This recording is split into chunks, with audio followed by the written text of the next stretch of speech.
বন্ধুরা, আজকের big breaking news. আয়লার মতো শক্তি লণ্ডভণ্ড করে দিতে পারে উপকূল। রেমাল নিয়ে কি বলল হাওয়া অফিস, সেটাই আমরা জানবো।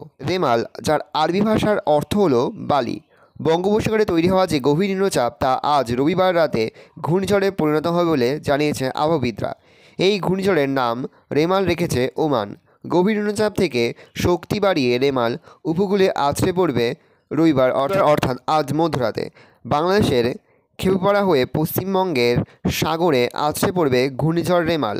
আবহাওয়া দপ্তরের পূর্বাভাস অনুযায়ী এই ঘূর্ণিঝড়ের গতিবেগ হতে পারে ঘন্টায় 110 থেকে 120 কিলোমিটার, সর্বোচ্চ গতিবেগ হতে পারে ঘন্টায় 130 কিলোমিটার।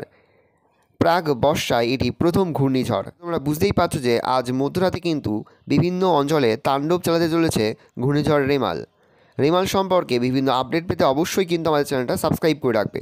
আশা করি ভিডিওটা ভালো লেগেছে। ভিডিওটা ভালো লাগলে ভিডিওকে লাইক করতে ভুলবে না। আর আমার চ্যানেল নতুন হওয়া লাল কালার সাবস্ক্রাইব প্রেস করে পাশে বেল আইকনটা প্রেস করে যখন নতুন কোনো ভিডিও আপলোড করি সবার ফার্স্ট নোটিফিকেশন তোমরা পেয়ে যাও। এই ভিডিওটি তোমার বন্ধু বান্ধবী আত্মীয়স্বজন সবার মধ্যে কিন্তু অনেক শেয়ার করে দাও।